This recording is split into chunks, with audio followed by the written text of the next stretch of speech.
এই মুহূর্তে আমরা অবস্থান করছি এভারকেয়ার হাসপাতালের সামনে। এখানে বিগত প্রায় 17 দিনের বেশি সময় ধরে সাংবাদিকদের যেই জটলা সেটি সারা দেশের মানুষ আসলে দেখছেন, এবং সেটিতে গতকালকে আরও একটি নাম যুক্ত হয়েছে। এর আগ পর্যন্ত আমরা শুধুমাত্র বিএনপি চেয়ারপারসন বেগম খালেদা জিয়ার স্বাস্থ্যের পরিস্থিতির জন্য মূলত এখানে অবস্থান করছিলাম। তার কী অবস্থায় রয়েছে তার স্বাস্থ্যের সেটি সম্পর্কে আমরা জানার চেষ্টা করছিলাম। তবে গতকালকে সেখানে আরও একটি চাঞ্চল্যকর ঘটনার মধ্য দিয়ে যেই নামটি এসেছে সেটি ওসমান হাদি, ইনকিলাব মঞ্চের যিনি মুখপাত্র, তার উপরে যেই গুলির ঘটনা বা তাকে গুলি করা হয়েছে সেটির পর থেকে কিন্তু আমরা দেখছি যে আসলে এখানে সামনে, বিশেষ করে এভারকেয়ারে তাকে নেওয়ার পর থেকে বিভিন্ন শ্রেণী পেশার মানুষ, বিভিন্ন রাজনৈতিক দলের যারা নেতাকর্মী তারা এখানে আসছেন, তার খবর নিচ্ছেন। সাধারণ ছাত্রদের অনেককে আমরা দেখেছি যারা জুলাই আন্দোলনে বিভিন্ন ব্যানারে, অর্থাৎ অরাজনৈতিক সংগঠনের ব্যানারেও যারা আন্দোলনে নেমেছিলেন, রাজপথে ছিলেন, তাদের অনেককে আমরা দেখেছি এখানে মিছিল নিয়ে আসতে সারাদিনে বিভিন্ন সময়ে। এবং বিকেলবেলা আমরা সেটি প্রত্যক্ষ করেছি যে এই হামলার সঙ্গে জড়িত যারা রয়েছে তাদেরকে বিচারের আওতায় আনবার জন্য বারবার স্লোগানে দাবি জানানো হয়েছে।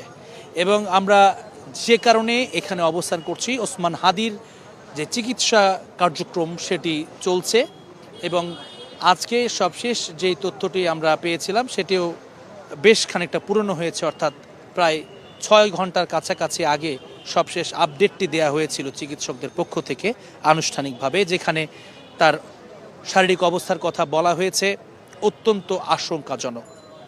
এখনও পর্যন্ত তিনি গুরুতরভাবে আশঙ্কার মধ্যে রয়েছেন। তবে যে ইতিবাচক জায়গাটি, যে আশার কথাটি চিকিৎসক যে মেডিকেল বোর্ড আছে তারা যেটি শুনিয়েছেন সেটি হচ্ছে তার যেই মস্তিষ্কের আঘাতপ্রাপ্ত হওয়ার কারণে বেশ কিছু আপনার অঙ্গ প্রত্যঙ্গ যেগুলো রয়েছে সেগুলো ফাংশন করছিল না, তার মধ্যে কিছু কিছু ইতিবাচক সাড়া এখন পাওয়া যাচ্ছে।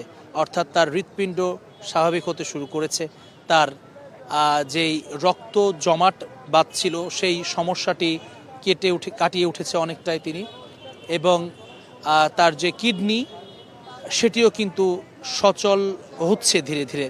অর্থাৎ কিছু কিছু ইতিবাচক দিক আছে। তার মানে এই নয় যে তিনি আসলে আশঙ্কামুক্ত। তিনি এখনও যে পরিস্থিতিতে আছেন, অর্থাৎ তার ব্রেন স্টেমে যে আঘাতটি তিনি পেয়েছেন সেটি এখনও পর্যন্ত খুব বেশি আসলে নিশ্চিত করে বলবার সুযোগ নেই যে তিনি আশঙ্কামুক্ত। তিনি এখনও গুরুতর আশঙ্কার ভিতরেই আছেন।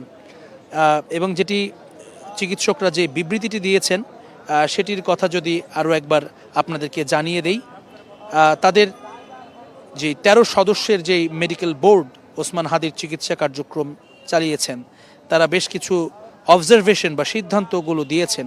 তার মধ্যে প্রথমতই যেটি বলা হয়েছে, ব্রেন মারাত্মকভাবে ক্ষতিগ্রস্ত হয়েছে এবং অপারেশন সম্পন্ন হয়েছে।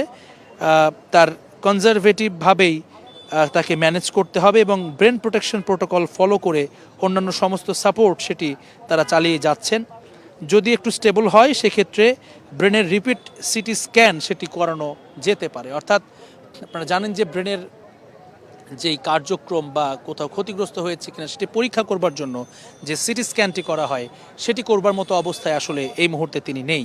অর্থাৎ সেই ড্যামেজটি যদি কিছুটা স্টেবল হয়, কিছুটা স্থিতিশীল হতে মানে তারা যদি মনে করেন চিকিৎসকরা যেটি কিছুটা স্থিতিশীল হয়েছে এবং সিটি স্ক্যান করবার মতো পর্যায়ে রয়েছে স্টেবিলিটি, তখনই কেবল তার সিটি স্ক্যানটি তারা করতে পারবেন। দ্বিতীয়ত বলা হচ্ছে ফুসফুসে যে ইনজুরির কথা এবং চেস্ট ড্রেন টিউবে যেহেতু অল্প ব্লাড আছে সেখানে সেটা কন্টিনিউ করতে হবে। অর্থাৎ এই ফুসফুসের সংক্রমণ ও ARDS যাতে ডেভেলপ না করে, কোনো ধরনের ইনফেকশন যেন সেখানে না ইনফেক্টেড যেন না হয়, সেটির জায়গা থেকে কিন্তু বলা হয়েছে যে ভেন্টিলেটর যে সাপোর্টটি তাকে দেয়া হচ্ছে ফুসফুসের কার্যক্ষমতাকে স্বাভাবিক রাখার জন্য, যে ভেন্টিলেটরটি দেয়া হচ্ছে সেই সাপোর্টটি চালিয়ে যেতে হচ্ছে। এবং কিডনির যে কার্যক্ষমতা যেটি বলছিলাম যে একটি মাত্র ইতিবাচক যে কথাটি তারা জানাচ্ছিলেন যে কিডনির কার্যক্ষমতা সেটি কিন্তু ফেরত এসেছে এবং সেটাকে ধরে রাখার জন্য ফ্লুইড ব্যালেন্স যেভাবে ঠিক রাখতে হচ্ছে সেভাবেই কন্টিনিউ করতে হবে। অর্থাৎ সেই সাপোর্ট সিস্টেমটাকে কিন্তু কিডনিতে এখনও তাদেরকে রাখতে হচ্ছে। একই সঙ্গে শরীরের রক্ত জমাট বাঁধা এবং রক্তক্ষরণ হওয়ার মধ্যে যে অসামঞ্জস্যতা দেখা দিয়েছিল সেটি অনেকটা স্বাভাবিক হতে শুরু করেছে। এটাকে সার্বক্ষণিকভাবে তারা মনিটরিং করছেন এবং রক্তক্ষরণ রক্ত ও রক্তের বিভিন্ন উপাদান যে ট্রান্সফিউশন সেটি কিন্তু করতে হচ্ছে এখনও এবং এটি করতে হবে, চালিয়ে যাচ্ছেন তারা। পঞ্চম জায়গায় যেটি এসছে যে ব্রেন স্টেমে ইনজুরির কারণে ব্লাড প্রেশার এবং হার্টবিট সেটি ওঠানামা করছে।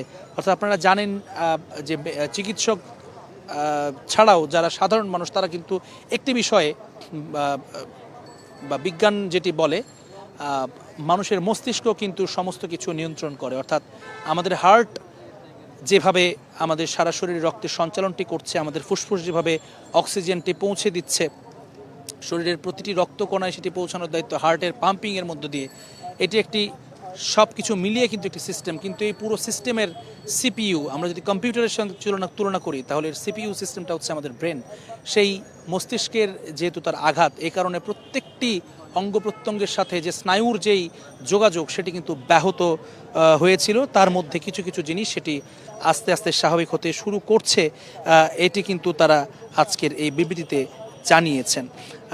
এবং যেটি বলছিলাম যে এই ব্রেন স্টেমের কারণেই কিন্তু মূলত তার হার্টের বিট এবং ব্লাডের প্রেশার এই দুটি কিন্তু একেবারে সরাসরিভাবে সম্পর্কযুক্ত এবং সেটির কিছুটা কিন্তু গতির তারতম্য হচ্ছে হার্টের বিটে, একই সঙ্গে ব্লাড প্রেশারেও কিছুটা ওঠানামা চলছে। সেই জায়গাটাকে ব্লাড প্রেশারের জন্য সাপোর্ট যেভাবে দেওয়া আছে সেটাকে সেভাবেই চালানো হবে এবং হার্ট রেট যদি কমে যায় তাহলে টেম্পোরারি পেস মেকার লাগানোর জন্য টিম সার্বক্ষণিক রেডি আছে। অর্থাৎ চিকিৎসকরা যদি মনে করেন যে কোনো কারণে তার হার্টবিট আশঙ্কাজনকভাবে কমে যাচ্ছে, বিপিএম যেটি অর্থাৎ বিট পার মিনিট হার্টের যে রেট সেটি যদি এমন পর্যায়ে কমে যায় যেখানে তারা তার প্রাণ নিয়ে শঙ্কা দেখেন, সেক্ষেত্রে পেস মেকার অর্থাৎ কৃত্রিমভাবে হার্টকে সচল রাখার জন্য সেই পেস মেকারটি কিন্তু বসানো যায়। এটি বেশ চিকিৎসা বিজ্ঞানে বেশ অনেক আগে থেকে এই প্রযুক্তিটি যুক্ত হয়েছে। সেই পেসমেকারটি যদি বসাতে হয় সেটির জন্য বিশেষজ্ঞ যারা বা এটির জন্য যারা কাজ করে থাকেন তারাও কিন্তু সার্বক্ষণিক মনিটরিংয়ে আছেন এবং যে কোনো মুহূর্তে প্রয়োজন হলে তারা সেটি করবেন। এবং এই পাঁচটি মূলত তার ওসমান হাদির স্বাস্থ্যের ব্যাপারে তারা জানিয়েছেন। এর বাইরে ষষ্ঠ যে পয়েন্টটি আসলে তারা লিখেছেন সেটি ঢাকা মেডিকেল কলেজের ওয়ান স্টপ ক্রাইসিস সেন্টারে রেডিওলজি, আইসিইউ, অ্যানেস্থেশিয়া, সমস্ত নিউরোসার্জারি সহ অন্যান্য যে ডিসিপ্লিনের চিকিৎসকগণ যে সাপোর্টটি তারা দিয়েছেন ওসমান হাদিকে, অর্থাৎ ফার্স্ট রেসপন্ডেন্ট কিন্তু ছিলেন তারাই কিন্তু মূলত প্রথম চিকিৎসাটি দিয়েছেন ঢাকা মেডিকেলে এবং সেখানে তারা চমৎকারভাবে সেই কাজটি সম্পন্ন করেছেন। এই জন্য একটি কৃতজ্ঞতা বা ধন্যবাদ তারা কিন্তু আন্তরিকভাবে জানিয়েছেন। এভারকেয়ার হাসপাতালের যে চিকিৎসক বা মেডিকেল বোর্ড রয়েছে তারা ঢাকা মেডিকেলে যারা চিকিৎসার সঙ্গে যুক্ত ছিলেন একেবারে প্রাথমিক পর্যায়ে তাদের সেই চিকিৎসা কাজের আসলে অভিনন্দন জানিয়েছেন এবং প্রশংসা করেছেন।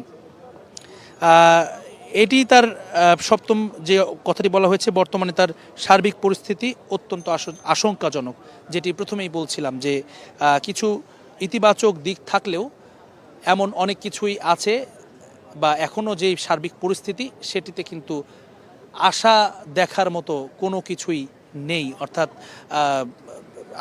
খুব বেশি আশাবাদী হওয়ার মতো আসলে কিছু নেই বা আশঙ্কা পুরোপুরি কাটেনি, এখনও অনেকটা আশঙ্কার ভেতরেই তিনি আছেন।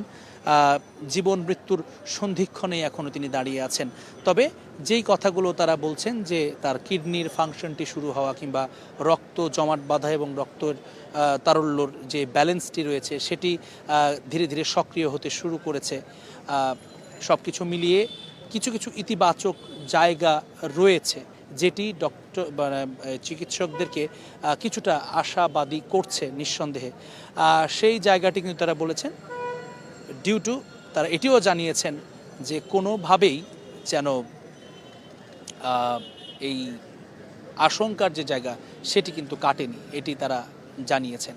এবং তারা অনুরোধ করেছেন যারা এখানে আসছেন হাসপাতালের সামনে তার শুভাকাঙ্ক্ষী কিংবা সহযোদ্ধা, তারা যেন এখানে খুব বেশি জটলা না করেন এবং ওসমান হাদির শারীরিক বিষয়ে এই বিবৃতির বাইরে অন্য কোনো ব্যাখ্যা বা অন্য কোনো খবর যেন মিস ইনফরমেশন এবং ডিসইনফরমেশন না ছড়ানো হয়, সেই অনুরোধটি তারা করেছেন। সব মিলিয়ে এই বিবৃতিটি দেওয়া হয়েছে আজকে বিকেলে চিকিৎসকদের পক্ষ থেকে, যে 13 জন মেডিকেল বোর্ডের চিকিৎসক রয়েছেন সেই বোর্ডের পক্ষ থেকে এই আনুষ্ঠানিক বিবৃতিটি দেওয়া হয়েছে আজকে বিকেলে।